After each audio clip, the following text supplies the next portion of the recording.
Hi guys, Sandy from So Easy by Sandy here, and we're back for part 2 of our family heirloom baby quilt.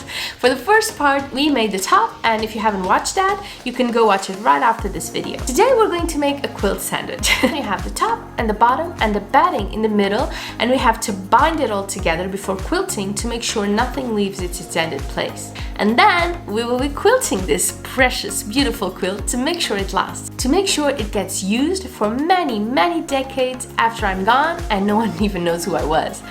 The magic of quilts, I guess. Now the top is done, so for the bottom I picked the same yellow leafy fabric I use for the top patchwork. Now for the batting, I'm using this soft 100% natural batting. There's nothing quite as soft as 100% cotton batting, and that's what we're using here today. Now binding the quilt can be a headache, particularly when you don't have a lot of room, which is totally my case. Some people use temporarily glue to bast, to hold everything in place while you add on the safety pins and quilt. Others prefer to just use the safety pins, and actually that's what I used to do for my quilts, even the bigger ones. But this time, considering I have very little space and the potential for disaster is great because of that, I am going to use a little bit of glue just to help me stabilize the sandwich and make my life a whole lot easier. But you don't need it, okay? Not really. Just saves you time and work, I guess. Okay, here we go. Now I like to add safety pins in different directions because if you pin it all in the same direction, the layers can move a little bit.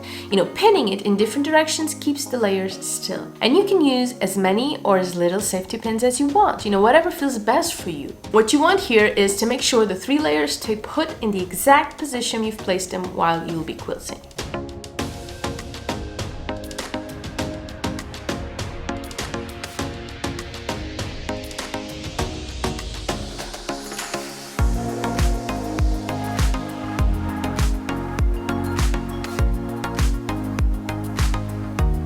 Okay, I think that's enough. Now for the fun part, quilting.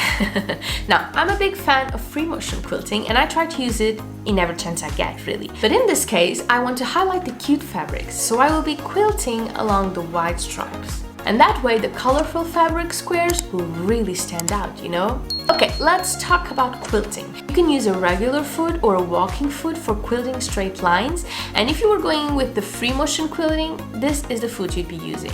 Now I have a couple of rules for quilting, okay? Always use a fresh needle. Always use your best thread, and I'm using the same one I use for all my projects, really. It's Gutermann, and I have to say it's really increased my sewing and quilting quality. Okay, next rule, always fill a couple of spools before starting, particularly if you're free motion quilting, because it's a hassle having to stop midway to fill up those spools. Now for the gloves. I use it for free motion quilting a lot, particularly if it's a bigger project, because I just love how it improves my grip on the fabric. But for straight lines, I sometimes use it, but I don't really find it as important. Okay, I think I'm ready to go here. I'm not sure if I'll add 1 line per strip or 2 or even 3, I'll just see as I go along.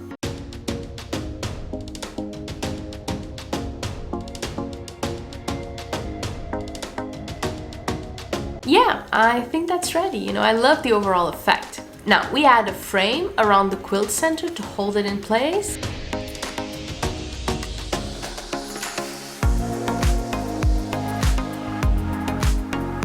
And we're done. Our quilt is quilted.